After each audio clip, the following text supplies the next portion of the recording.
हमारे कॉलेज का जो फर्स्ट डे था, first class 10th of August 2010, उसमें मैंने प्रतीक को फर्स्ट टाइम नोटिस किया था।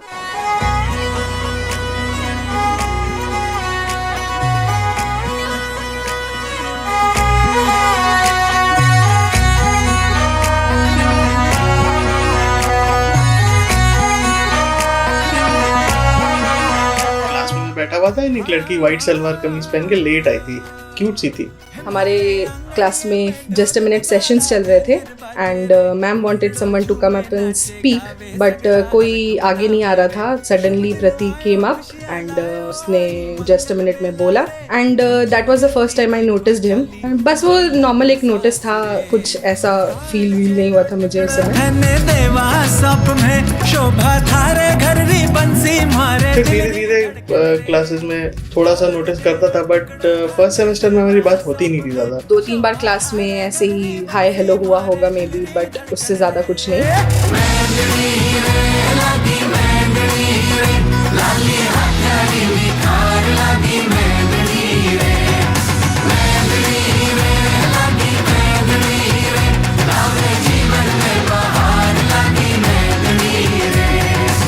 मुझे ये याद है कि प्रतीक कॉलेज में बहुत एक्टिव रहा करता था। हमारा फर्स्ट ईयर था तो फ्रेशर्स वगैरह में इसने पार्ट लिया था, हमारे क्लास को रिप्रेजेंट करने के लिए एज मिस्टर फ्रेशर। एंड उसमें मुझे याद है कि इसको टास्क दिया गया था बेली डांसिंग करने का and he did it quite well. तो मुझे वो इंसिडेंट में उससे थोड़ा सा इंस्पायर हुई थी एंड उसके बाद से मैंने प्रतीक को थोड़ा तो नोटिस करना स्टार्ट कर ही दिया था, बट बस नोटिस ही किया था, ऐसा कुछ सोचा नहीं था उसके बारे में। But in back of my mind था कि प्रतीक है एक लड़का। घर जाए लव ये एवरग्रीन कभी होगा नहीं कम, मेरी ड्रामा क्वीन तुझको मिस करेंगे हम।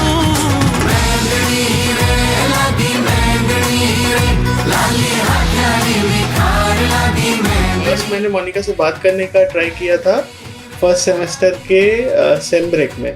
कॉलेज का एक चैट ग्रुप था, उसमें उसने मुझे पिंग किया and he said hi Monika and I was like who is messaging me. तो मैं जाके मैंने रिप्लाई किया कि हाय एंड वहाँ पे फॉर्मल इंट्रोडक्शन वगैरह हुई एंड ही सेड कि अच्छा फर्दर बात करते हैं, मैं तुम्हें फ्रेंड रिक्वेस्ट भेजता हूँ एंड देन वहाँ पे बात करेंगे। तो आई वाज लाइक फाइन।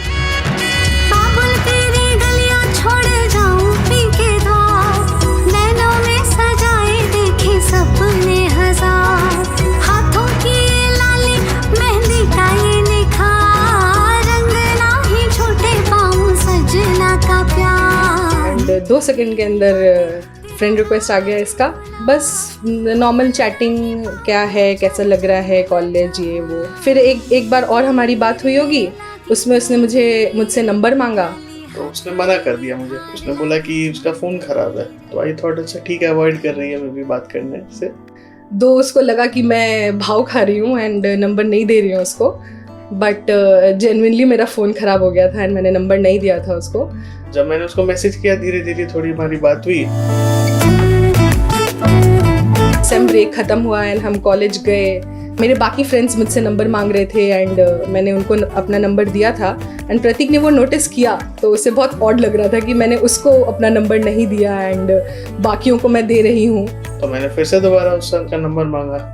तब मैंने देखा कि वो अपने हर फ्रेंड को नंबर दे रही है बट मुझे अवॉइड कर रही है, तो मुझे थोड़ा तो ईगो हर्ट हुआ था।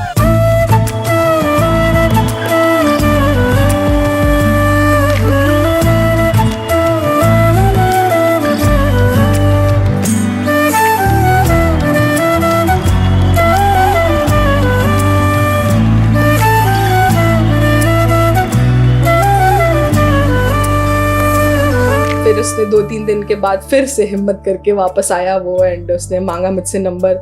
मैंने दिया फिर उसको नंबर। मेरा कोई इंटेंशन नहीं था कि मैं नंबर नहीं दूंगी, तो मैंने दे दिया नंबर। फिर normal hi hello, normal friends की जैसे बातें होती है वैसे बातें होती थी हमारी। बने तेरे शहर की गलियां निराली, बने मैं जाऊं वारी वारी।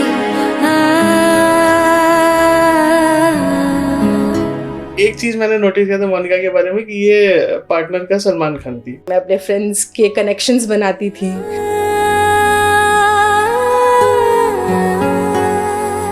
मेरी जो फ्रेंड्स थी उनको कोई पसंद है या बाकियों को कोई पसंद है तो मैं सबको इंस्पायर करती थी कैसे जोड़ना है। दो मेरा कोई भी एक्सपीरियंस नहीं था लव के मैटर में, बट स्टिल मैं बहुत ज्ञान देती थी सबको। खुद का इसका कोई बॉयफ्रेंड नहीं था, मैंने पूछा था इससे, तो सबकी सेटिंग ये करवाती थी कॉलेज में A to Z। अपनी हॉस्टल की सारी लड़कियों का इसने लव स्टोरी बनाया था।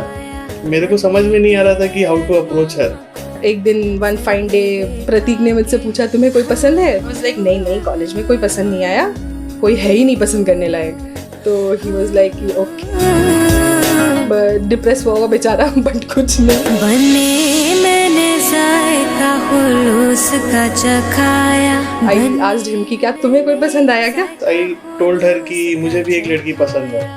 तो आई वाज लाइक अच्छा, ये भी अपना कनेक्शन ही बनाने के लिए आया है।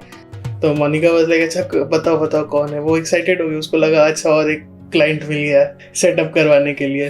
तो मैंने बोला बताओ कौन है, फिर तुम्हारी भी हेल्प कर दूंगी। मैंने बोला कि अरे एक लड़की है, तुम उसको अच्छे से जानती हो और मैं उसको बताऊंगा तो तुमको जरूर पता चल जाएगा। आई वाज लाइक कि अच्छा। तो आई स्टार्टेड गेसिंग कौन है, मैं नाम बताती रही, वो नाम बोलता रहा। ही वाज लाइक बहुत अच्छी लड़की है एंड तुम उसे बहुत अच्छे से जानती हो। क्या? मैंने बोला नहीं ये नहीं है, तुम चिंता मत करो, मैं बताऊंगा, तुमको पता चल जाएगा। ये 10-15 डेज अराउंड चला होगा, वो नहीं बता रहा था, बस हर दिन एक नया हिंट देता था, ऐसी है वैसी है एंड तुम बहुत अच्छे से जानती हो, ये कंटिन्यूअसली वो बोलता था। मुझे लगता था मेरी कोई हॉस्टल मेट होगी मे बी।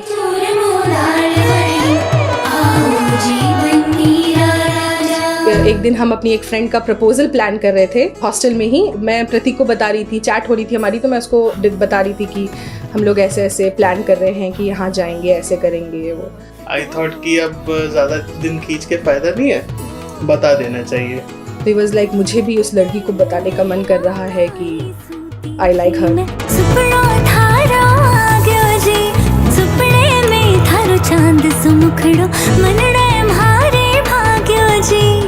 सेड कि बता दो, इसमें क्या है, डरना नहीं चाहिए, ये सब बता देनी चाहिए, बातें मन में नहीं रखनी चाहिए।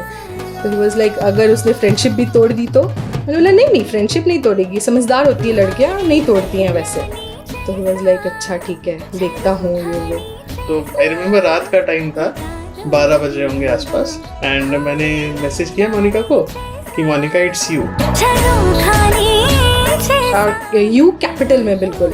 आई वाज शॉक्ड। मैंने अपनी फ्रेंड्स को दिखाया कि देखो ऐसा मैसेज आया है। वो सारी बोलने लगी अरे हमें तो पता ही था तुम्हारे बारे में बात कर रहा है, तुम ही अनजान थी। तो मैं वेट कर रहा हूँ मैसेज का, रिप्लाई क्या आएगा। मैंने बोला कि नहीं यार ये कैसे, मैं क्या रिप्लाई करूँ? तो दे वर लाइक नहीं रिप्लाई करो, बहुत देर से तुमने रिप्लाई नहीं किया, रिप्लाई तो कर दो, कुछ तो करो, बस कर दो।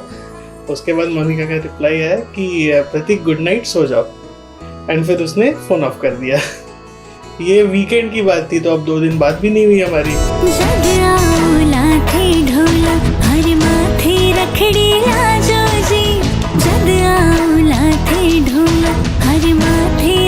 उसका मैसेज आता रहा, मैंने रिप्लाई नहीं किया। नेक्स्ट डे हमारे कॉलेज में स्पोर्ट्स डे था, वहाँ गए थे हम लोग एंड प्रतीक मेरे पीछे पीछे आने की कोशिश कर रहा था और मैं डायरेक्शन चेंज करती जा रही थी। जहाँ जहाँ वो जा रहा था मैं उसके अपोजिट डायरेक्शन में निकल लेती थी ताकि बात ना करनी पड़े, बट वो भी गिव अप नहीं कर रहा था। Monika was completely avoiding talking to me, बात ही नहीं कर रही थी बिल्कुल। She was only going out with her friends। मैं बात करने जा रहा था तो भी she was not replying। तो थोड़ा तो मुझे बुरा लग रहा था, बट स्टिल मैंने सोचा कि चलो एक बार ठीक है, ट्राई करते हैं बात करने का।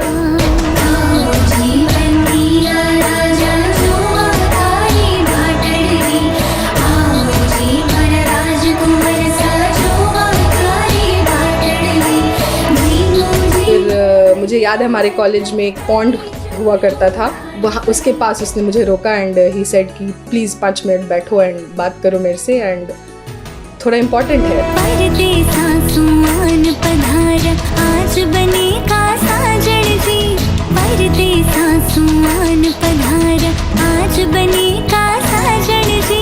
मैंने बताया इसको कि I liked her, and she was like कि नहीं, उसके घर में थोड़ा सा कंजर्वेटिव माहौल है एंड कैजुअल डेटिंग इसको पसंद नहीं थी। तो मैंने बोला कि सी तुम जो चाहते हो वो नहीं हो सकता, क्योंकि मेरी फैमिली नहीं मानती है ये सब चीज़ को। तो शी वाज लाइक कि अब शादी ही करना है घर वालों की मर्जी से, and she did not want to date anyone just for the sake of it. You give up this thought, क्योंकि ये नहीं हो सकता है। ही वॉज वेरी सैड, वो बहुत मुझे कन्विंस करने की कोशिश कर रहा था, बट मैंने ना ही बोला उस समय। मैंने बोला मूव ऑन। तो आई थॉट कि ठीक है, चलो ट्राई तो करके देखते हैं एक बार। ही सेड कि तुम सोचो, स्लीप ओवर इट, सोचो, क्योंकि मुझे पता है कि दिस विल वर्क। तो आई वाज लाइक कैसे इतना श्योर हो सकता है कोई? फर्स्ट मतलब 2-3 बारी बातें हुई होगी हमारी उस समय। उसके बाद फिर ही डिडंट गिव अप, पीछे पड़ा रहा, मैसेजेस भेजता रहा, कॉल करता रहा। मैं इरिटेट भी होती थी। फिर मुझे लगता था कैसे कोई इंसान ऐसा कर सकता है, इतना इन्फ्लुएंस करने की कोशिश कर सकता है। मुझे उसका जो कोशिश था वो बहुत अच्छा लगता था, पसंद तो मुझे आने लगा था। तो मैंने हाँ बोल दिया। मैंने बोला कि okay, I can try, I don't love you, I like you, so I can try. If मेरे घर वालों की तरफ से ऐसे कुछ आएगा रिएक्शन, मैं नहीं आगे बढ़ूंगी। मेरे दिमाग में सीधे यही था कि बस डेटिंग स्टार्ट होती है तो शादी ही होती है, बीच कैजुअल तो मेरे दिमाग में रहता ही नहीं था। फिर ही सेड हाँ हाँ हाँ कोई प्रॉब्लम नहीं है, लेट्स ट्राई। बहुत मनाने के बाद शी सेड यस। मैं थोड़ा सीरियस हो गई थी उस समय तक, एंड वो तो खैर पहले से ही सीरियस था, पता नहीं कैसे, बट था। इश्क बिना क्या मरना यारा, इश्क बिना क्या जीना, गुड़ से मीठा इश्क, इमली से खट्टा इश्क, वादा ये पक्का, धागा ये कच्चा इश्क। आई रिमेंबर 12 फरवरी को मैंने उसको बोला था कि हाँ ठीक है। फिर हमने डेट किया फॉर अराउंड 2 years। एंड धीरे धीरे फिर मेरे को लगता है कि उसको भी लगने लगा कि she is the right person for me. मुझे तो पहले से ही पता था, खैर उसको कन्विंस करने में ज़्यादा टाइम लग गया मुझे। नीचे इश्क है, ऊपर रब है, इन दोनों के बीच में सब है। नीचे इश्क है, ऊपर रब है, इन दोनों के बीच में सब है। एक नहीं 100 बातें कर लो, 100 बातों का एक मतलब है, रब सबसे सोना। 3rd year के आसपास मैंने प्रतीक को एक्चुअली में मुझे रियलाइज़ हुआ कि I love him and I can't live without him. मैंने फिर सोचना स्टार्ट किया कि अब घर वालों को कैसे कन्विंस करेंगे। तो ही सेड कि वो सब तुम मेरे ऊपर छोड़ दो, वो सब आई विल हैंडल, एंड तुम नॉर्मली रहो अपना जैसे हो घर पे। इश्क बिना क्या मरना, जब होगा ऐसा तब घर पे बताएंगे, अभी इसे घर पे बता के टेंशन क्यों लेना। तो आई लाइक द आइडिया कि घर पे भी बता के क्यों टेंशन लेना। तो हमने नहीं बताया घर पे। तुमने इश्क का नाम सुना है। कॉलेज के बाद प्रतीक की जॉब लग गई, वो त्रिवेंद्रम चला गया, और फिर लॉन्ग डिस्टेंस। सबने इतना डराया कि लॉन्ग डिस्टेंस नहीं चलता है, सर्वाइव नहीं करेगा। वी थॉट कि चलो ट्राई करते हैं, देखते हैं, नहीं चलेगा तो फिर देखा जाएगा। अभी तो और ऑप्शन भी हमारे पास नहीं है, हम लोग खोज भी नहीं रहे थे।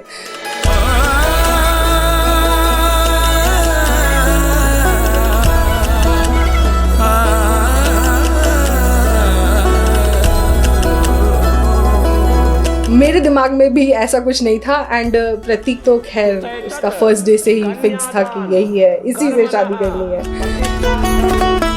अराउंड 6 years हमारा लॉन्ग डिस्टेंस था।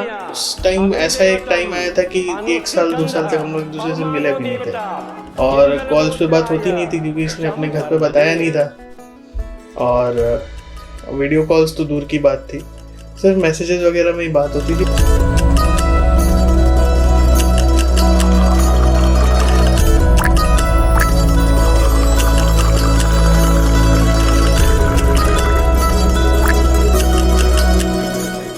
मैसेजेस में दिन भर लगे रहते थे हम, बट उसी में हमारा जो भी कल्याण हुआ है वो हुआ है।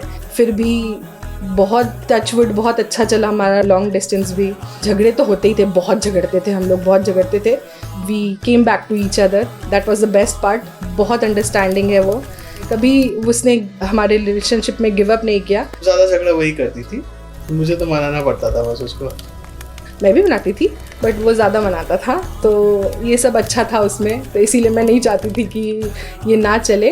जब हम मिलते थे 1 साल 2 साल 6 महीने जितने भी दिनों के बाद, हमें लगता था कि मतलब जैसे कल ही मिल रहे हैं। वो सबसे स्पेशल बात लगती थी मुझे हमारे रिलेशनशिप के बारे में।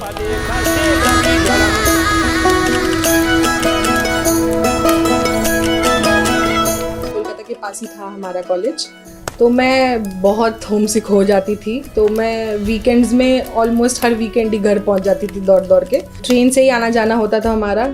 जब से हमने डेट करना स्टार्ट किया उस समय से एक भी बार ऐसा नहीं हुआ था कि प्रतीक मुझे ट्रेन में ड्रॉप करने नहीं जाता हो, या जब मैं आ रही होती हूँ तो मेरा ट्रेन ऐसे एंटर कर रहा होता था प्लेटफॉर्म में, यानी 5 स्टार लेके प्रतीक स्माइल करता हुआ प्लेटफॉर्म में खड़ा रहता था। ये एक रूटीन था जो प्रतीक हमेशा फॉलो करता था हर बार आने, क्योंकि मुझे 5 स्टार बहुत पसंद है, इसीलिए हर बार वो प्लेटफॉर्म में एक 5 स्टार लेके खड़ा रहता था। एंड वो स्माइल करता था, उसको देख के मैं स्माइल करती थी। हर बार ऐसे ही ग्रीट करता था वो। बहुत अच्छा लगता था मुझे वो देख के कि इतना कोई है जो इतना केयर कर रहा है। हमारी जो सीनियर्स थी वो हमारी मतलब माइंड ऐसे फ्रेंडली वाली रैगिंग कर रही थी, तो सबसे पूछ रही थी कि कॉलेज में अगर डेट करना ही है तो किसे करोगी डेट।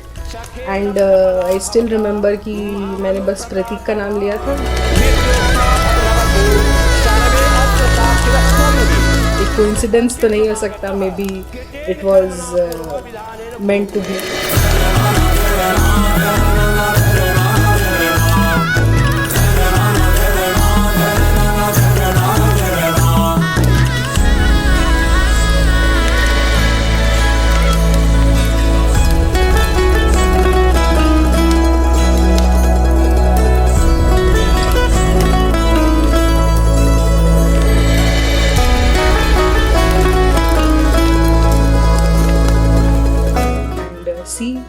अब बस we are married. I think she's the best girl in the whole world and I love her. इसका नेचर एक्चुअली इतना केयरिंग और अटेंशन टू डिटेल वाला है कि अगर ये कुछ गिफ्ट भी देती थी तो ये सिर्फ दुकान से खरीद के नहीं दे देती थी। She used to like make it with her hand, देख के अच्छे से, मतलब इसके gifts were like out of the world. And एक गिफ्ट मैंने रखा हुआ है अभी भी। जितना प्यार, जितनी खुशियाँ तुमने हम सब पे लुटाई हैं, ईश्वर करे तुम्हें लाखों लाखों गुना खुशी और प्यार मिले। और मुझे पूरा विश्वास है और तुमसे रिक्वेस्ट है, जैसे हर मदर्स डे पे तुम कोई पोस्ट डाल के मुझे कार्ड दे के रुलाती थी, सालों साल रुलाती रहूंगी। Thank you so much.